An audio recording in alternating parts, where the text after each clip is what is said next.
when I was in China at some point, I met an old man and I learned a little bit of calligraphy with him.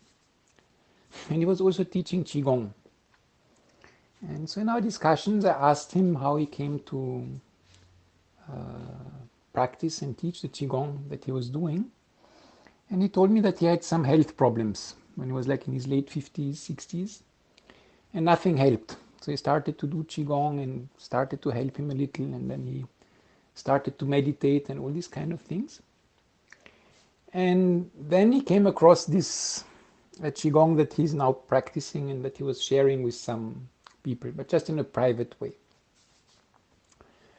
And so I asked him, like, from whom did you learn the Qigong? And he said, from Lao Tzu. So he's like one of the founders of Taoists who lived like 2,500 years ago. So apparently he had received Qigong in a dream. And he has started to practice it very diligently. And by practicing it, his health problems got resolved, and also like the people to whom he taught it to had positive results. So he has been doing that for already like maybe 10 years or something like that. And then we continued to discuss, and he said, so he was in his 80s. So he said, I will continue to practice. If I reach 100 years in good health, it means that the Qigong is working. And I think then I will publish it. This made me think, especially in the academic world, we have this saying, publish or perish. You have to publish, publish, publish, whenever you have a new idea, something new, immediately publish, publish, publish. But what do we publish? Have you really checked what we're talking about? Have we been very talkative and then we write the next book where we tell like, oh, we were wrong in what we wrote before? Or is what we write down, should it not be like a seed where we condense the whole experience?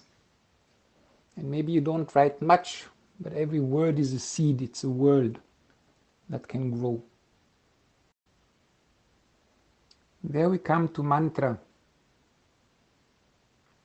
How to condense a lot of wisdom, a lot of experience in a very, very short formula or even sound. I think it said that Tirumular went to the mountain for, 100 years, meditated, then came back and wrote one verse. So I think that's for me, it's an inspiring horizon of what writing means. Then the other question is what is relevant and how to share nowadays. How do you reformulate some, let's say, eternal principles for the given time? What is needed? How to do it? Partly I've written some books, even one on the Buddhist thought and so on. But otherwise, for the moment, I've chosen not even to have a blog or anything. I have my YouTube site, there's some videos, some practices, some videos about nature, the things that we did together. Many people will not consider this as like a book or whatever. But for me, it's a way of trying to communicate what I find is essential. And yeah, maybe one day, again, it will take also the form of a new book. And last thought by Omar Mikhail Ivanov, who said, you are the book you write. Any book you create is outside of yourself. Any art, any song, any painting, any sculpture you create is outside of yourself.